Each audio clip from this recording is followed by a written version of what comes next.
Good afternoon from the Skyline Studios, high above Cape Coral here in sunny Southwest Florida. We've got music, we've got sunshine, and some great conversation coming up with my guest, Joe Yeoman. I'm Ken Ullman, and this is the Endless Summer Podcast.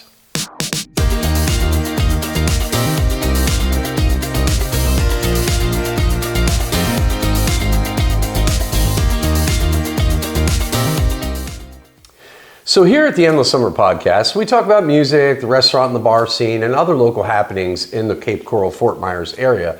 But mostly we want to tell the stories of the singers and the songwriters and the musicians that make this area a great place to hear live music and some very talented people.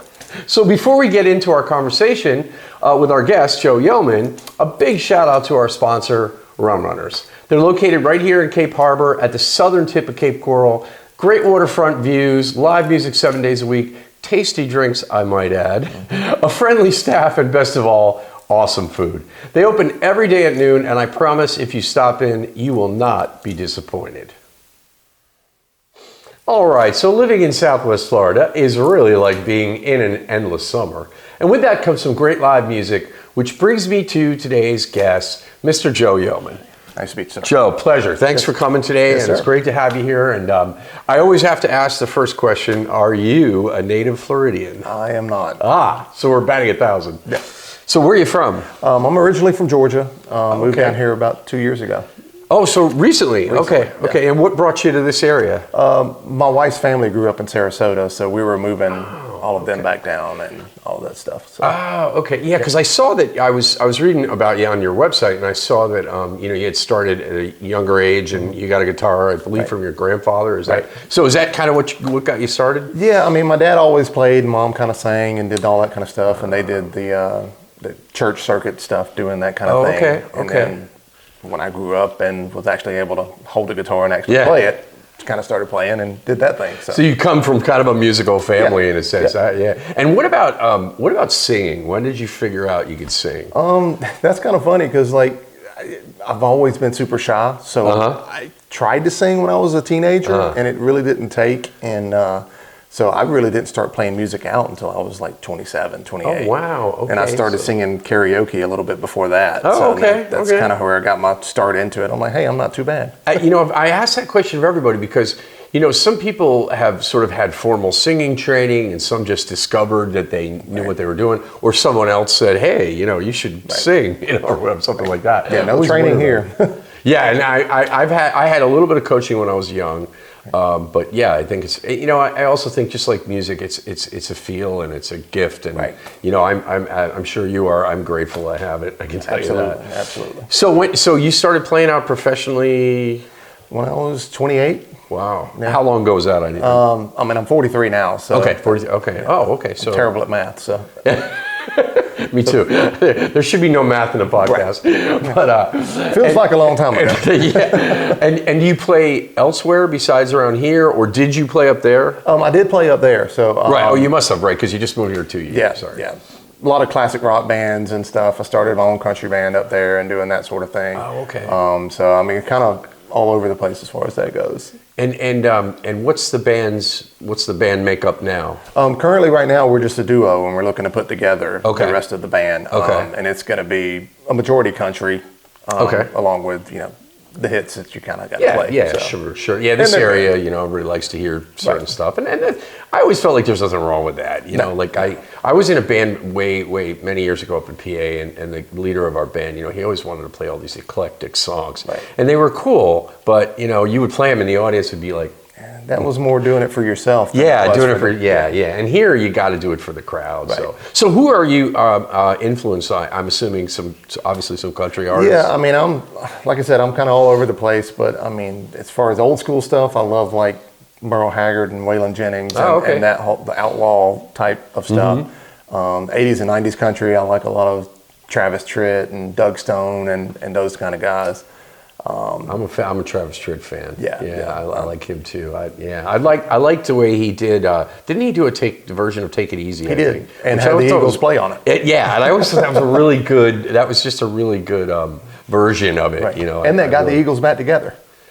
Oh, it did? I didn't know that. That whole album they did as a tribute to the Eagles got the Eagles back together to do their Hell Freezes Over tour. Oh, okay. So. I know Zach Brown is doing that now, isn't he? Yep. Isn't he out doing some covers? Like I thought I saw a video. I did see a video with him doing a Sinatra song, which I think is the coolest thing ever. Right. I love when people kind of pay tribute to the people that made this whole thing happen. Years ago.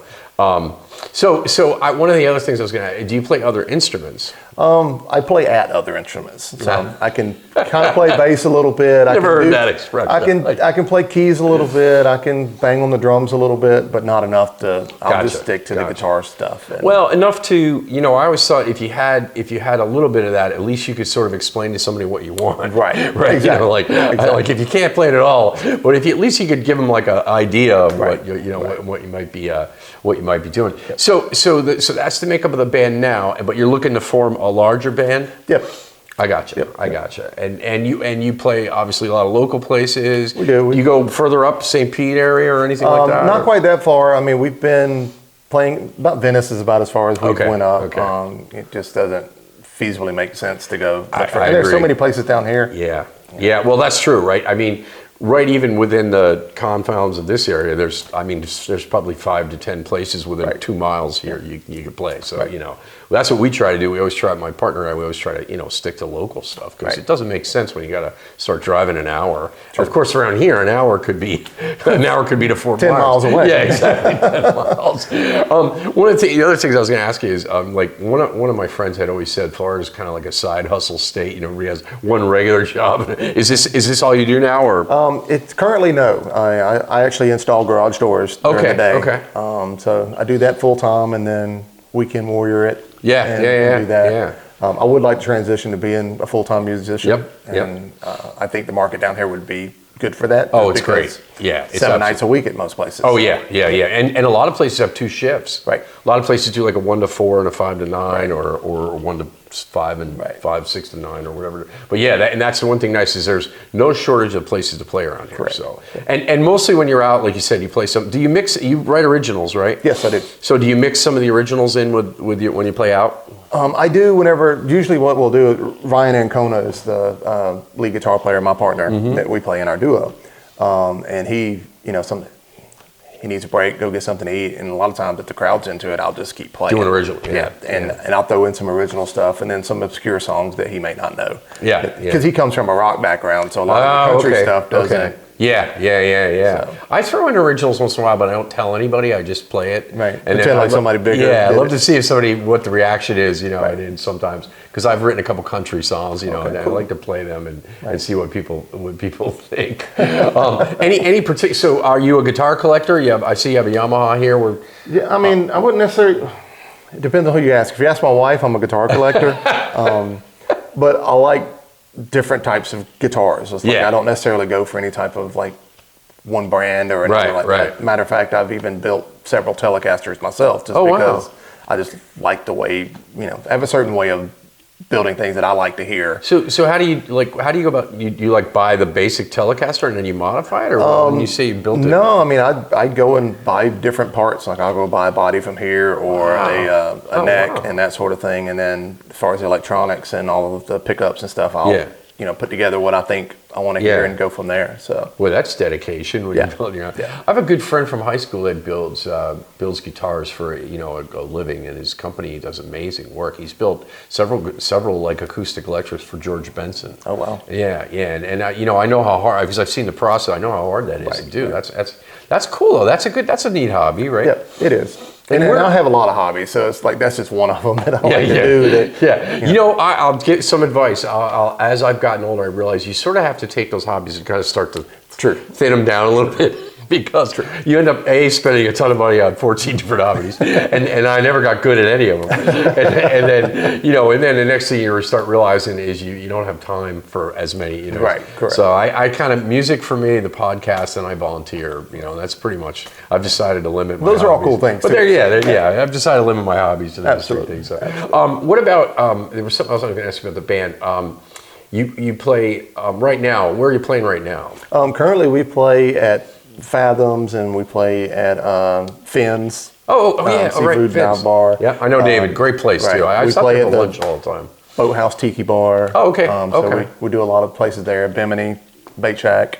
Oh yeah, down by Sanibel. I got you. And we're always looking at other places to play as well. So we've got some other dates that are coming up. We just haven't played there yet. Yeah. And you're married. You're definitely married. I'm married. Yeah. Kids? No kids. Oh, no kids. Okay. So you got some weekend time. Yeah. Yep. No kids. I just got a mother-in-law that sometimes acts like a kid. So sorry. I'm gonna pay for that later. That's classic. Yeah, you bet. Yeah, right. We'll edit that out. No, just kidding. The magic of editing. Right. So no. And what do you do? What other hobbies? Anything else, or did you like the audience to know? Yeah, I mean, I do woodworking. I rebuild classic cars, that sort of thing. So a little bit of everything. Yeah, a little bit of everything. Yeah. And when you get an inspiration for a song, are you a words first guy, or are you a chorus first, and then you write some music? For me, it usually kind of happens at the same time, but usually I'll get either a chord progression or a riff or something like that, and then kind of build off of that and be like, all right, this feels like it's going to go in this area with this kind of song. And you get like an inspiration or something from something, or it's just sometimes. I mean, I'm real good about going down the road and I'll hear something on the radio, whether it be another song or whether it be just something gets said on the radio, or something to that effect, and I'll just turn the radio off, put my phone on record, and I'll just record, just me speaking some thoughts into the thing, and then I'll go back and edit them out and just kind of, work on it from there, just build from there. I kind of, I always started with like, I heard a line or something that made me think like that could be a song kind of a thing. And I had one recently that a very good friend of mine was talking about being at some kind of a meeting with a bunch of women in their 60s or whatever. And she said, you just can't escape cheap perfume. And I'm telling you that, like, the minute I heard that, I was like, you know what? That's going to be my next song. And that's kind of how I started. Like, the next thing you know, I'm sitting there, trying to write a cheap perfume song. And so you have a catalog. Where can we hear your music, your originals? You can hear it anywhere that is streaming. I've released an album back in 2016 called Those Were the Days. Oh, wow. So I've got 11 songs that are on that, and I'm working on some new material to put out as well. But Spotify, Pandora, Apple Music, all of the big streaming places. All the standard ones. And where do you record? Well, currently nowhere. Okay. I did have a studio in my place back in Georgia. Okay. When we built our house, I actually built a studio upstairs and built it out the way I wanted it. I did the same thing in my old home. That. Yeah, in my old house up in Pennsylvania, I built myself a studio, and it was fun having it right in your house. It was great. You were able to put my own vocal studio in there and insulate it all instead of having to make it out of a closet or something like that. Nowadays, obviously with the software and the computer stuff, you can do so much more. But I still believe, you need a kind of a sound booth and stuff to do some. If you really want to do good vocals, if you're doing just trying to do like demos, it's no big deal. But if you really want to produce something that you're going to put out like an album kind of thing, I always felt like you got to have a little bit of a sound room and little acoustics in there. And the other thing is, I always felt there was no substitute for live guitar amps. Agreed. Like when I play guitar, I would mic my Yamaha acoustic actually, and then when I played electric part, I would always use a real amp and just, with a mic it from it. Modelers are okay, and they do, and emulators on programs and VSTs and all that. Yeah, they do an okay job, but they don't cut through like a good tube amp that just gets that punch to it that it needs. I have an old Mesa Boogie, man, and it just nothing sounds like that thing. Although nothing weighs like that thing either. That is true. A VST doesn't weigh anything. Yeah, that's a good point. That's a good point. So you've written some original stuff, and you're gonna treat us to one today. I am. Oh, wait, tell me about the song. Well, the song is kind of came about like what you were talking about, like just something that kind of popped in your head, and you got an idea going from it. I loved all of the 70s and 80s trucker songs that they had, like Alabama 18 Wheels. Oh, yeah. Convoy, those kinds of things. That's the first one I think of when I hear trucker song. Yeah, true. I think that's the one everybody thinks of. That's so funny. That kind of thing, and I was like, what about that trucker that's being out on the road and the things that are going on back home, and then what's he thinking about as he's trying to get back home, and like 6 Days on the Road by Sawyer Brown, or not Sawyer Brown, but Dudley. I forgot his first name or last name. I know Sawyer Brown, but I don't know the other guy. Yeah. He was the original guy that did that song. Sawyer Brown had covered. Oh, okay. So what's this one? This one's called "I'm Coming Home." I'm coming home. Yes, sir. Let's hear it, man. I'm looking forward to it. Yes, sir. So for those of you in the audience, this is Joe Yeoman, and this is Coming Home. All right.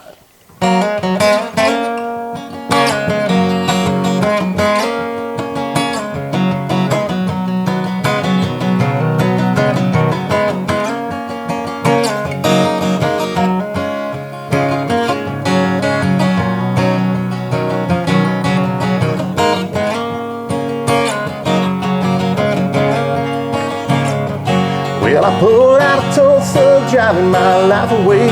Gear jamming, prisoner of the highway. An asphalt cowboy, keep it between the lines.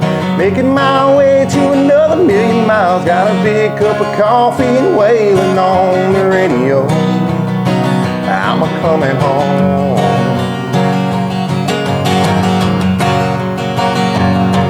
Well, I put it in the wind and I hope I don't get caught keeping these tires rolling on the asphalt. I drop my load and I'm making good time. Hope to see my baby by the morning light. The smoke from the stack is blowing black as coal. Speed limit sign is much too slow. I'm coming home. She said it feels like a month, but it's only been a week. Pulling doubles, I'm dead on my feet. The boss keeps whining, the baby keeps crying. Guess I better fix her something to eat. I miss you, I love you, just one more thing before I hang up the phone. When you coming home?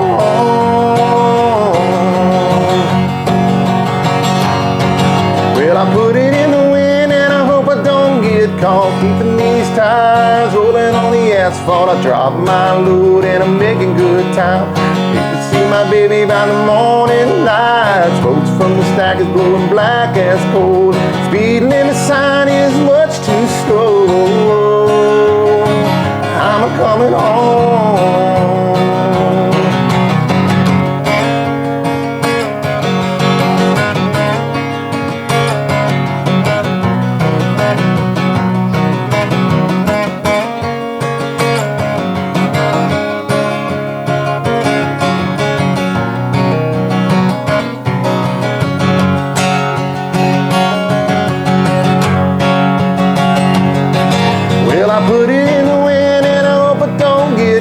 Keeping these tires rolling on the asphalt. I drop my load and I'm making good time.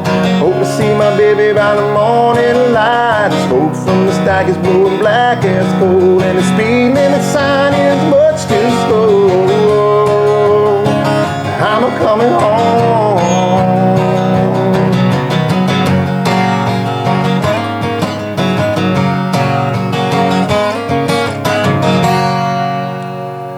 That was awesome. Thank you. And that's why when I heard Joe singing Fathoms the other day, I said, I got to get this guy up here for the podcast. That was great. Glad to be here. That was great. That was great. Yeah, you know, just fun, like, and tells a nice story about being out on the road and wanting to get home to your significant other. Right. That is awesome. So we catch you at Finn's, you said? Finn's, yep. And anything? You got any shows coming up? Finn's tomorrow night. We've got plenty of stuff. All of my show schedule you can be found on Facebook. We update it about 3 months in advance. Gotcha. So you got a Facebook page, right? Facebook page. And what's the website? The website is Joe Yeoman Music. Okay. Is for Facebook, and then also for like downloading anything as far as like original music and that sort of stuff. You can go to joeyeoman.com. Oh, okay. Yep. Okay. Awesome. So lots of stuff. You got to go hear Joe. He's awesome. I like I said, I heard him and I said, man, I'd love to have a conversation with him. So in the meantime, from the Skyline Studios, big thanks to Joe. Thank you, sir. Absolutely. Appreciate you being here. And thanks for playing the song for us. And as I said, I meet so many talented people in this thing, doing this. It's just so much fun, you know, and I'm really enjoying it. And I'm enjoying meeting talented people like yourself. Thank you. In the meantime, enjoy your endless summer here in sunny Southwest Florida. I'm Ken Allman, and this is the Endless Summer Podcast.